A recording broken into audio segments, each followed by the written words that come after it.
Module 5, Argument Forms and Law of Thought. Unit 1, Argument Forms 1.0. Introduction. This study unit introduces you to the various forms of arguments in philosophy and logic 2.0. Intended learning outcomes. By the end of this unit, you'll be able to analyze arguments forms in solving communication issues. 3.0. Main content 3.1. Argument forms. Having defined and discussed what statement and statement forms are all about, you should always remember that an argument form is to arguments what statement form is to statements.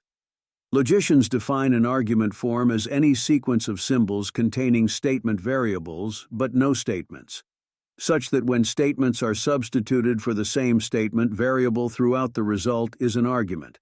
There is at least one fundamental difference between statement form and argument form.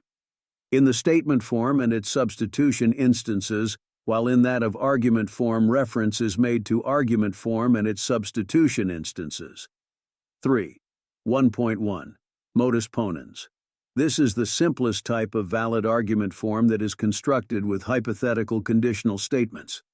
The argument form of modus ponens can be read as follows.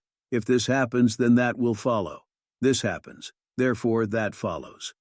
In a symbolic form, the argument form of modus ponens become thus, P_QP.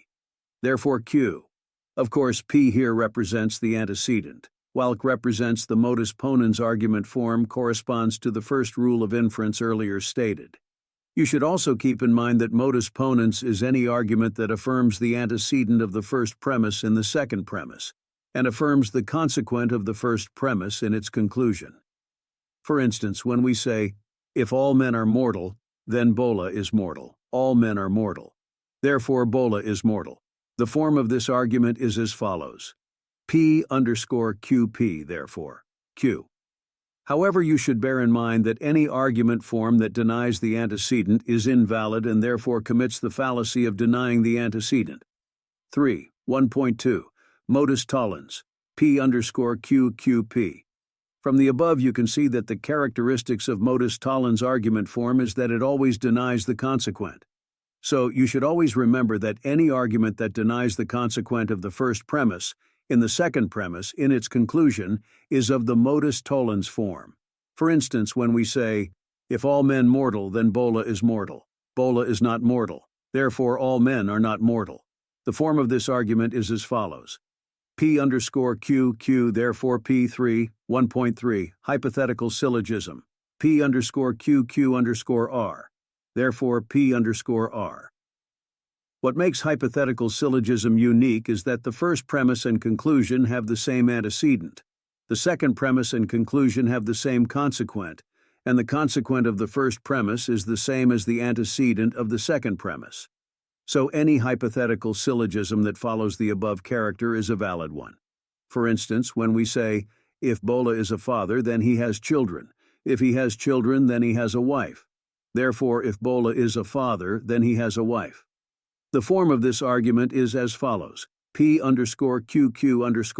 therefore P_R3, 1.4 disjunctive syllogism, PVQ, P, therefore Q. As the name says, disjunctive syllogism is that form of argument that has a disjunction as first premise. It is unique in the sense that although the second premise always denies or contradicts one of the two disjuncts of the first premise, it goes on to validly infer in the conclusion that the other disjunct is true. Take the following example. Either Tope will cook or Tope will eat in the restaurant. Tope will not cook. Therefore, Tope will eat in the restaurant. The form of this argument is as follows. PVQP, therefore Q. Always remember that in a disjunctive syllogism, any of the two disjuncts can be negated. And if the first disjunct, for instance, is negated, the second become automatically true and vice versa. This is the principle of any disjunctive syllogism. 4.0. Conclusion.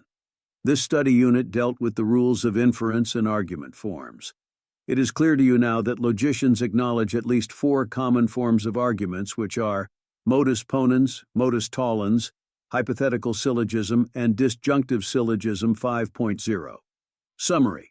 To get the best of this unit, you may need to replay it again. Also, drop a comment on the comment section stating the important lesson learned.